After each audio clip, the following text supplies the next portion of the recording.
Alright, asante sana mpenzi msikilizaji na mtazamaji wa Eagles Media. Nashukuru sana kwa kile ambacho mnazidi kuweza kunifuatilia na kuweza kunipiga jeki kila wakati.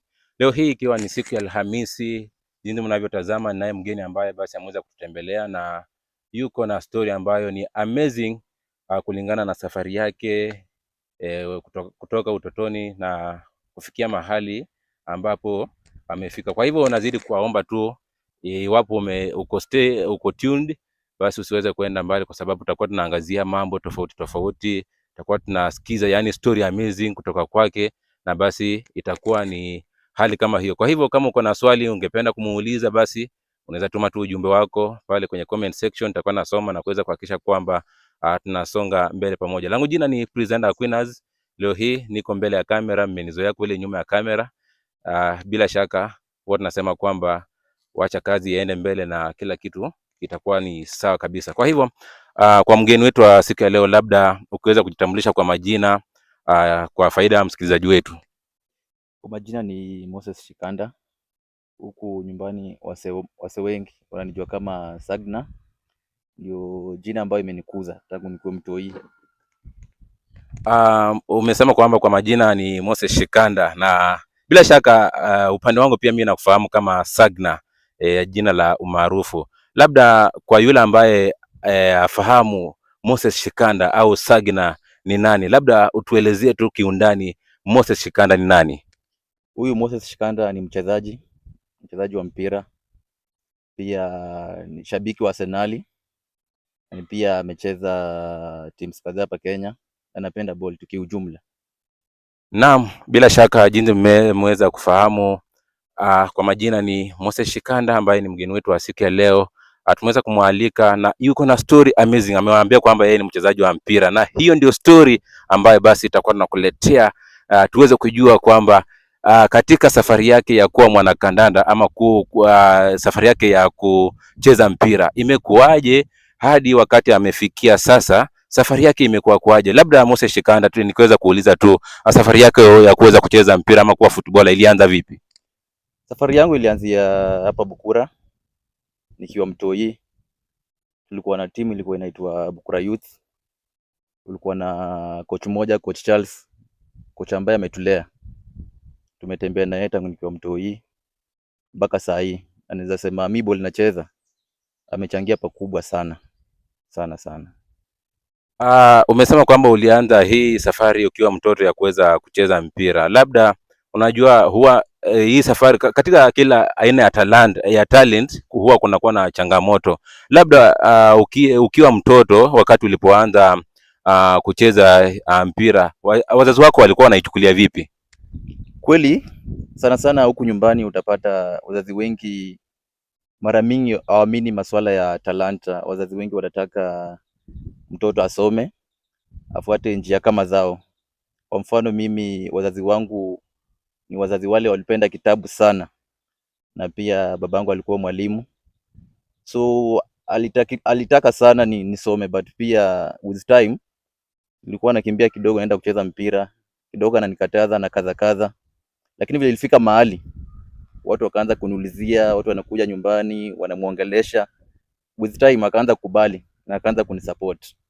Na labda kama hatujaweza kwenda mbali, kuna wengi watakuwa najiuliza huyu Moses Shikanda anatoka wapi? Ni swali ambalo najua wengi hawafahamu. Labda nyumbani ni wapi? Nyumbani ni Kusero, Shikomere kabisa, ni village na iko Kakamega County, si mbali kutoka hapa Bukura. Naam, tukiweza kurejea tu kwenye safari yako ya soka ama kuwa footballer, labda uliweza kuanzia kwa timu gani? Ukiweza kutueleza hivyo, labda masomo yako kupitia kwa talanta yako, masomo umeweza kusomea wapi hadi kufika mahali tuseme penye umefika sasa hivi? Kwanza shule ya primary nilianzia hapa vile unajua, nilianza kucheza tangu nikuwa mtoto mdogo mpaka sasa hivi bado nacheza. So high school niliingia, nimesoma shule mingi, mnajua wachezaji kwa siku zote kawaida. Nimesoma Matioli, iko karibu na hapa, ni day school.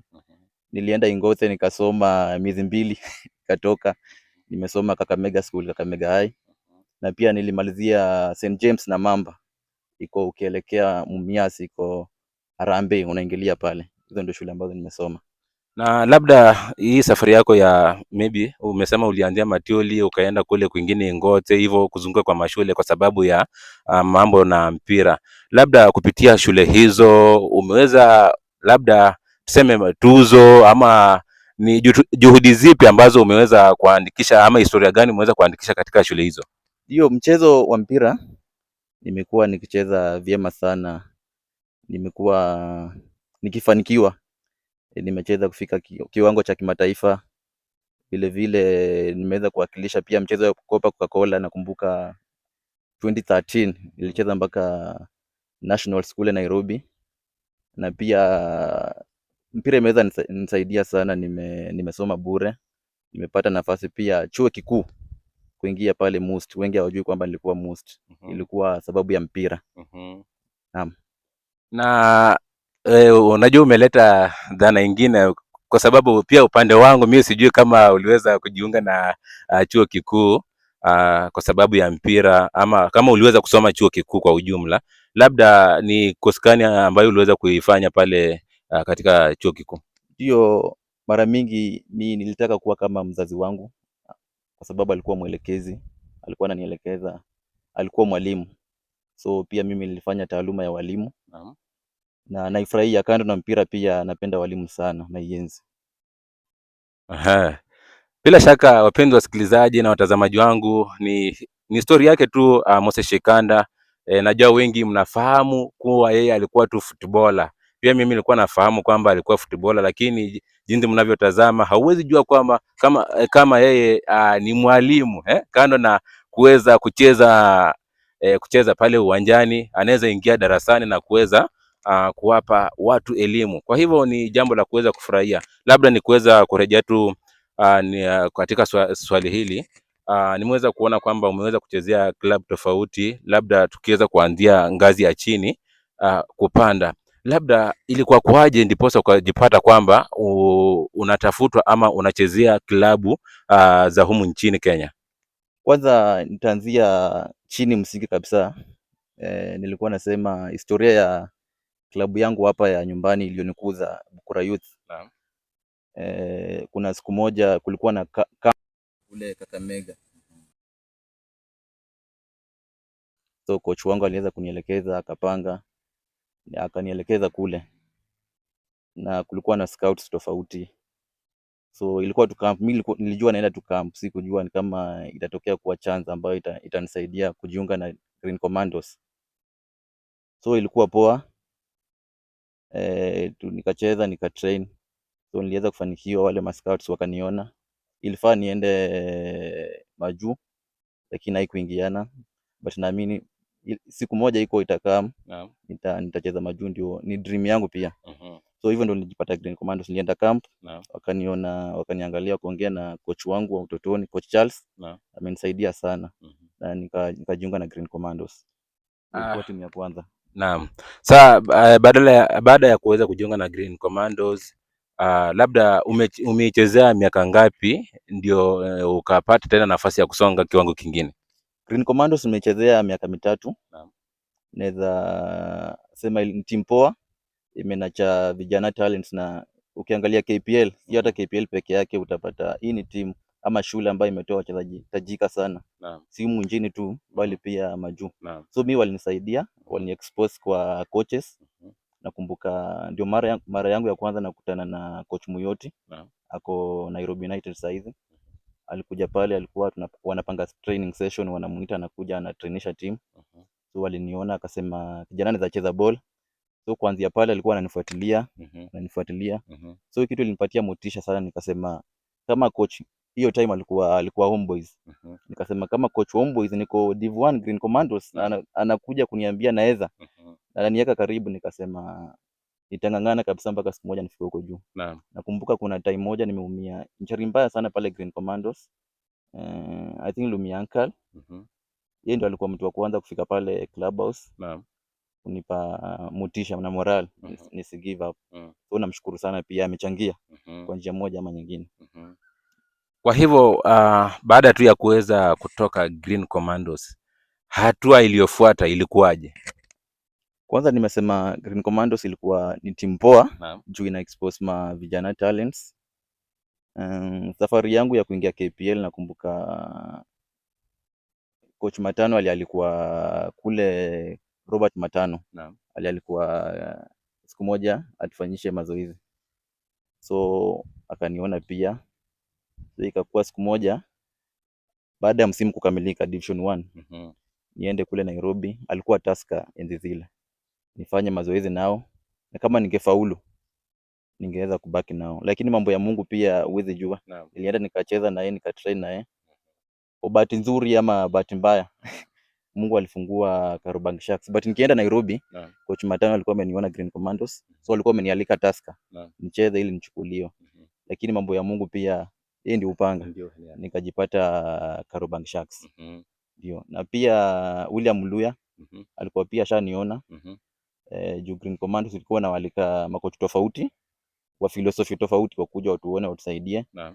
So nilifika Nairobi Tusker I think nilikaa miezi mitatu nafanya tu mazoezi nao, nafanya mazoezi, lakini niliweza kujiunga na Kariobangi Sharks kwa sababu William Luya aliniongelesha, nikaona pia ni coach mzuri, coach ambaye anapenda vijana, na pia namshukuru sana juu alipatia platform. Manze, big respect sana coach, na God akubless. Sijui mimi naweza kushukuru aje, but pia amenipatia platform yenye, kumbuka wewe ni kijana umetoka Div 1, umetoka shule, yani safari imekuwa tu hivyo kama ali risk, but pia sikumwangusha, nilikuwa namchezea na roho moja. Na labda tuseme baada tu ya kuweza kujiunga na Kariobangi Sharks, labda mwingiliano wako, na kwa sababu ilikuwa mara yako ya kwanza kucheza mechi za KPL ikiwa ni ligi kuu ya humu nchini Kenya, labda mwingiliano wako na wachezaji ilikuwa vipi? Ilikuwa poa juu wase most huko nilikuwa nawajua wengi, tumekuwa nao Green Commandos. Pia coach ni msem friendly, alikuwa anakuja mara moja mara mbili kutuongelesha, kutrain, so philosophy yake mimi nilianza kuijua mapema wakati ningali mtoi. So kwenda kule kuadapt ilikuwa rahisi, na pia ni wase wamezingirwa na wase wanajua ball, so una feel tu kwa home. Labda kizuri ambacho tuseme hata sasa hivi timu ya Kariobangi Sharks ikiweza kukaa chini na kuweza kukumbuka tulikuwa na mchezaji fulani, labda unahisi ni kipi kizuri ambacho wanaweza kaa wakikumbuka kwamba tuliweza kuwa na mchezaji kama wewe? Na pale Kariobangi Sharks ikumbukwe miaka miwili iliyopita nilikuwa kinara wa mabao nambari 2. Niliweza funga mabao 8 katika debut season ile, ni ligi yangu, ni zangu za kwanza, season yangu ya kwanza nini pale Sharks.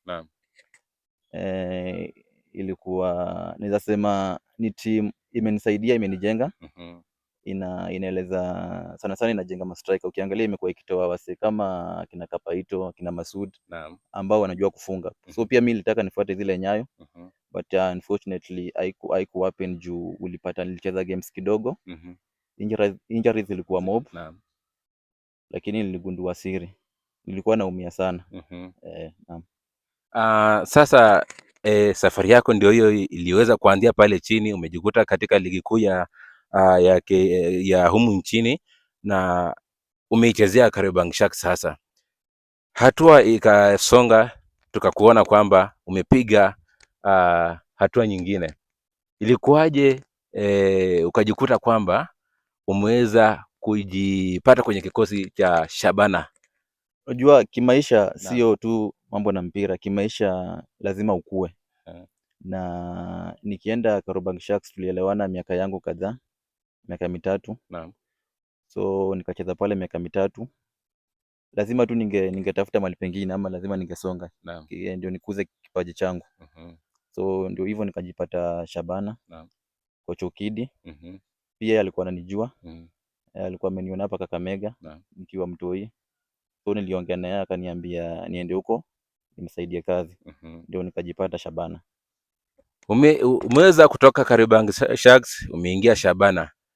Muda kidogo tunaona kwamba una trend kwenye mitandao labda tu katika game yako ya kwanza ndani ya Shabana ilikuwaje katika yani kuweza mwingiliano wako na kikosi cha Shabana, kwa sababu ukiweza kuangalia Shabana, timu ya Shabana ni timu ambayo bila shaka Wakisii ndio wengi kama sijaweza kukosea, ni kwa sababu ni timu ya Wakisii. Wewe kama tuseme mtu kutoka Western, wewe ni mgeni, ilikuwa kuwaje? Kisha kwanza ninasema Shabana ni timu moja poa sana. Wachezaji ni wachangamfu, wanakaribisha wageni. Management pia one of the very best, ni wazuri. Mafans pia nao wanatusukuma, mafans wa Shabana. Sidhani kama kuna team Kenya iko na mafans kama Shabana. So Shabana nimekuwa na time poa. Kuingia ilikuwa poa, so ilifika time vitu hazikuenda poa.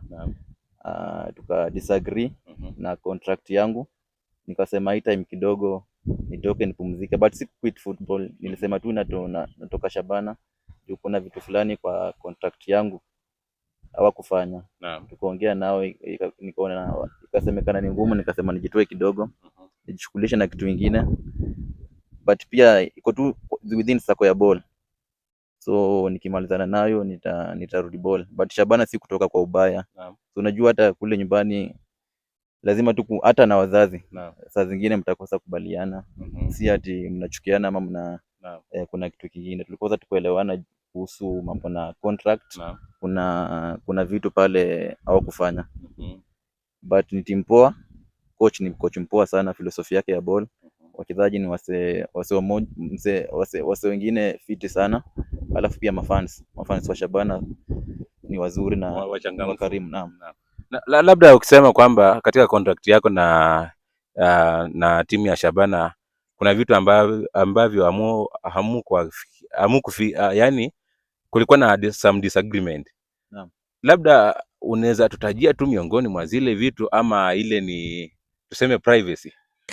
Kwa sasa hii masuala yetu ya ball siwezi discuss kitu ili happen juu pia contract imenifunga. But naweza sema tu ni issue za kidogo kidogo zilifanya tukapart ways, but si issue mbaya, ni issue ziko related na affairs yangu na affairs yao, kama services zangu nawapatia. Ni hiyo tu ili happen.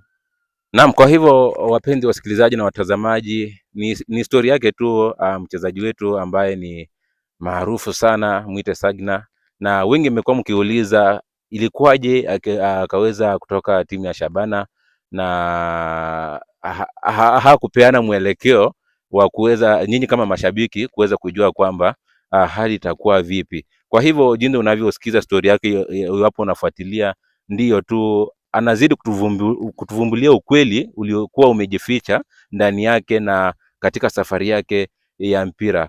Kwa hivyo mwenzangu, nikiweza kuuliza tu swali hili, what was your worst time during hii safari yako ya mpira? Naweza sema kitu ambayo imenisumbua sana ni injuries. Ikumbukwe wakati wangu pale Kariobangi Sharks, na believe hiyo time ningebeba golden boot ya KPL, but it's not too late. Injuries imenisumbua sana, but nilikuja nikagundua nilikuwa nakosa strength, hence nilianza kuwork hard kwa gym. Toka hiyo time naweza sema almost season moja na kitu siumia, hata nikiumia tu ni ile kidogo umepata knock. Pia naweza sema kuna fizo moja pale Kariobangi Sharks nimesema anaitwa Kemboi, amenisaidia sana zile session za gym. Ni msemo mmoja fiti sana, so amefanya saa hizi at least injuries zimepunguka. Labda nikiweza kuuliza, na ni swali ambalo the upcoming footballers huwa concerned sana, ama wale ambao ni local footballers huwa wako nalo concerned sana. Je, mpira ulipa? Naam, mpira unalipa hapa Kenya. Siku hizi ball inalipa, si kama kitambo. From experience mimi naweza sema ball imenisaidia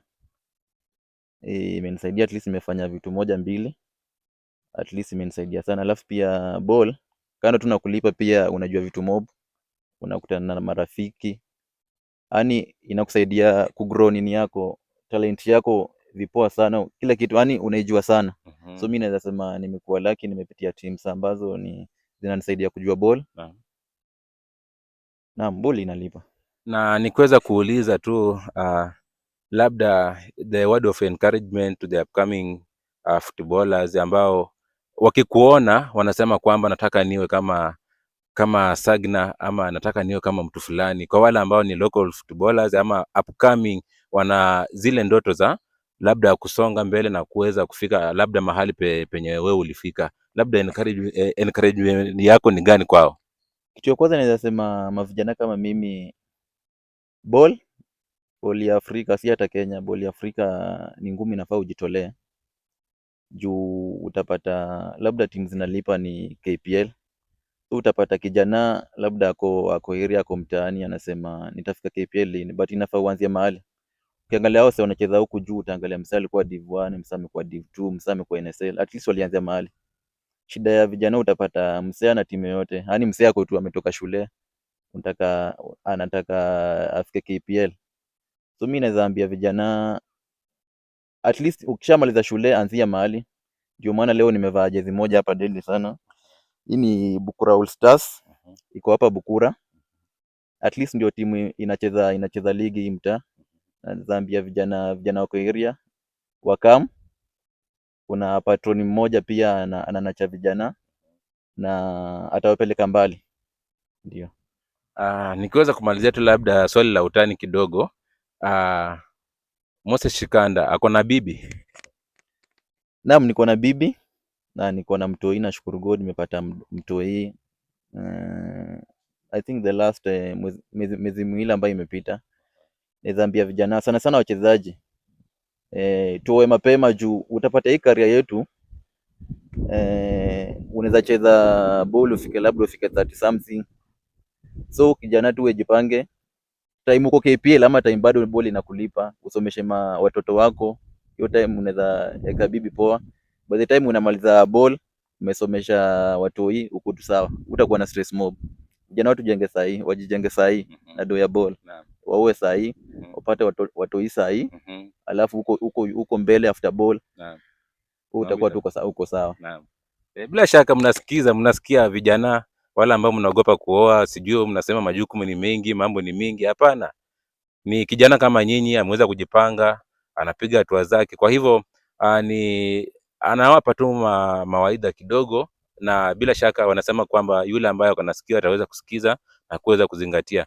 Nikiweza kumalizia, labda mwelekeo wako katika safari ya mpira sasa hivi uko wapi, ama unapanga nini? Kwa sababu mafans wanazidi kuuliza, je, Sagna bado anacheza mpira, na kama anachezea timu gani, na kwa sasa yuko wapi? Kwa sababu ni kama uko mafichoni, watu hawaelewi njia zako ziko vipi. Labda mwelekeo, labda kama ni klabu ama timu tu, kwa faida ya msikilizaji. Naweza sema sahi nimekuit kidogo Shabana, but sija quit ball. So kuna vitu nafanya moja mbili, nikimalizana nazo nita come back kwa ball. Naweza kuwa soon, naweza kuwa itakawia kidogo, but for sure nitarudi ball na nitaendeleza kitu ambayo naipenda sana na ienzi. Naam, asante sana kwa wakati wako, na labda tukiweza kumalizia tu neno la mwisho ambalo ungependa kuambia shabiki wako ama yule ambaye anazidi kutufuatilia. Mafans nawashukuru sana, waseme ni support. Wase walikuwa wanaulizia nimeenda wapi, mpaka kuna mani namba walikuwa napiga. Ile siku niliandika barua nikikuitisha bwana, wase walinipigia, nikaona kama nimekosa nini, but niligundua wase walikuwa concerned, na muendelee tu hivyo hivyo, na msubscribe, mfuate presenter Aquinas, ako na content poa sana, masuala ya ball huku nyumbani ndio top. Okay, asante sana kwa mgeni wetu Moses Shikanda, au kipenda mwite Sagna, kwa nafasi ya siku ya leo. Bila shaka mpenzi msikilizaji, imekuwa kipindi cha Gumzo Mtaani, ikiwa ni story yangu. Kwa hivyo wacha tuweze kukutana siku nyingine ambapo nitakuwa nakuletea story nyingine amazing. Kila ambacho nazidi kuomba tu subscribe, like and share pale Facebook. Endelea tu kunifollow, na bila shaka tutakuwa nasonga mbele pamoja. Imekuwa ni siku tamu, siku ya Alhamisi, na nawatakia kila laheri wakati ambapo mnazidi kufanya shughuli zenyu, inshallah.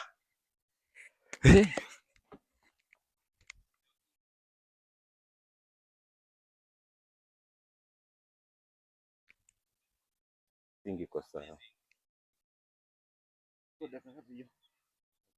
One of the best. 22.